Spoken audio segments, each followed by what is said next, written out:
premier élément qui a été mis en place en 2014 pour améliorer le financement des AIS, le dispositif de compensation Péréquée qu'on appelait avant le fonds de compensation Péréquée, mais il s'agit bien du même, donc c'est-à-dire un fonds, un dispositif alimenté par le produit des frais de gestion sur le foncier bâti.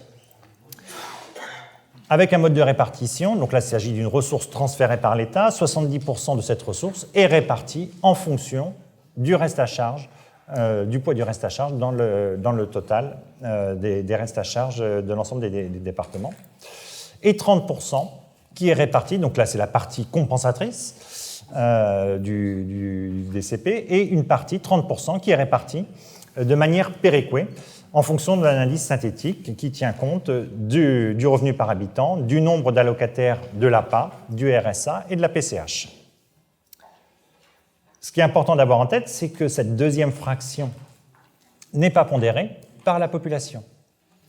Et on va voir les effets que cela produit.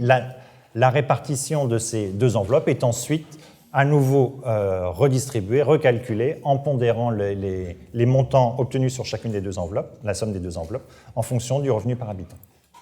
Bon, là, ce sont les équations, mais on va les passer. Pour aller au résultat, donc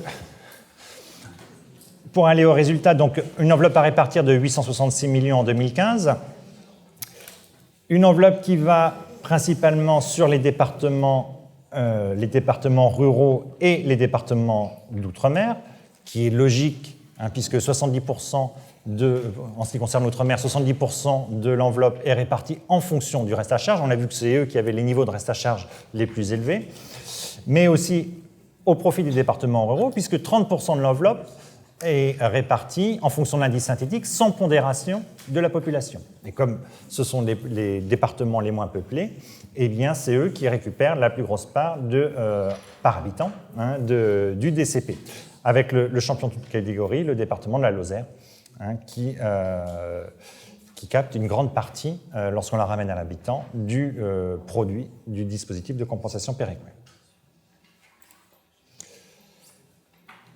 Lorsque l'on regarde l'effet du reste à charge, enfin du dispositif de compensation Péréquée sur le reste à charge, donc il diminue globalement le montant du reste à charge de 12%. Ici, vous avez la moyenne du reste à charge avant le DCP et après. Et vous avez la somme des deux vous donne le reste à charge avant le DCP, moins le DCP, donc la barre la plus rouge foncée, vous donne le reste à charge net.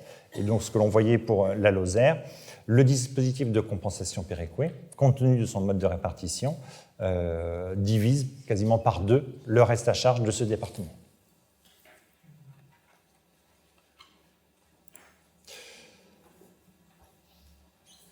Alors, ici, vous avez le reste à charge, donc la corrélation entre le reste à charge initial et le dispositif de compensation Péréquée. Donc, on a plutôt une corrélation, mais avec, en fait, il profite principalement, prioritairement aux départements ruraux, ou en tout cas peu peuplés. Plus que ruraux, c'est le critère population qui va rentrer en ligne de compte. Rapporté au potentiel fiscal corrigé, voilà, on a une bonne corrélation, donc c'est bien malgré tout, malgré les défauts qu'on peut lui trouver dans son mode de répartition sans pondération, c'est un dispositif qui corrige également les inégalités de richesse fiscale des départements. Donc en simulation, donc là on est parti sur l'enveloppe qui est inscrite dans le projet de loi de finances à 906 millions, sachant que l'enveloppe définitive 2015 a été inférieure à l'enveloppe inscrite dans le PLF 2015. Donc là, on ne sait pas, mais globalement, on a une hypothèse de croissance du DCP de 4,7% entre 2015 et 2016, ce qui nous amène aux 906 millions avec la répartition. Cette répartition tenant compte de nos simulations sur les prévisions de reste à charge des départements pour 2016. Alors, c'est vrai que ce taux de croissance de 4,67%, il peut apparaître élevé, mais il va dépendre de quoi ? Il va dépendre de l'évolution des frais de gestion du foncier bâti. Les frais de gestion du foncier bâti, vous savez, c'est la dernière ligne qui figure sur l'avis d'imposition, où on prend 3% de la cotisation communale et de la cotisation départementale. Donc dans l'évolution du fonds de compensation péréqué, on va retrouver 3 effets.